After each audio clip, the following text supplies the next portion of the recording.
Burak ile Lezzet Saati kanalından herkese merhabalar arkadaşlar. Bugün sizlerle birlikte hünkâr çorbası yapacağız. Çorbamıza geçmeden önce malzemelerimizi sayalım.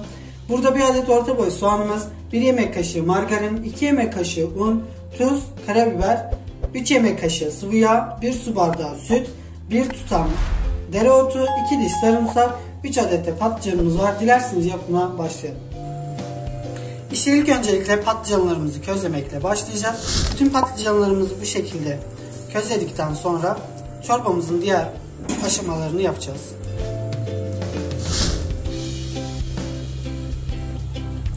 Közlemiş olduğumuz patlıcanların kabuğunu soyup doğradım. Şimdi tenceremizi ocağımıza aldık. İçerisine 1 yemek kaşığı margarin, 3 yemek kaşığı sıvı yağımızı ekliyoruz.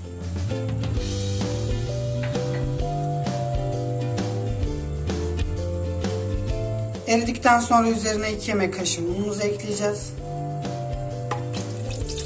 Şimdi içerisine 2 yemek kaşığı unumuzu ekliyoruz.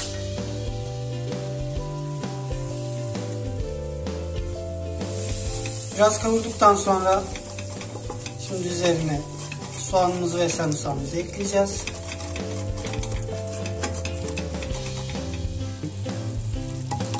Soğanımızı ve sarımsağımızı ekledik.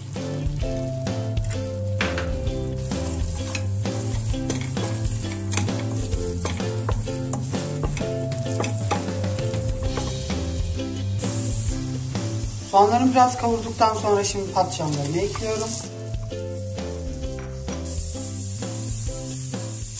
Közlemiş olduğum patlıcanları soğanlarla birlikte kavuruyorum.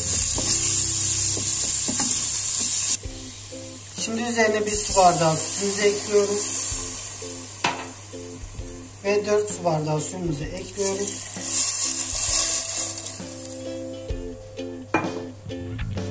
Birlikte kaynayana kadar karıştırıyoruz çorbamızı.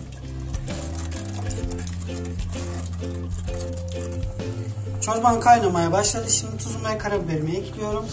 Daha sonra blenderdan çorban pürüzsüz olana kadar karıştıracağım.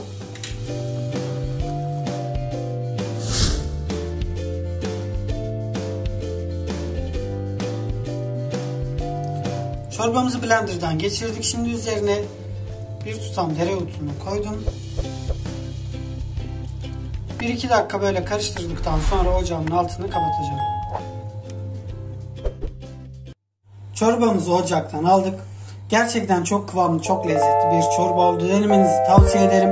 Buraya kadar izlediyseniz kanalıma abone olmayı, videoyu beğenip yorum yapmayı unutmayın. Bir sonraki videomda görüşmek üzere. Hoşça kalın.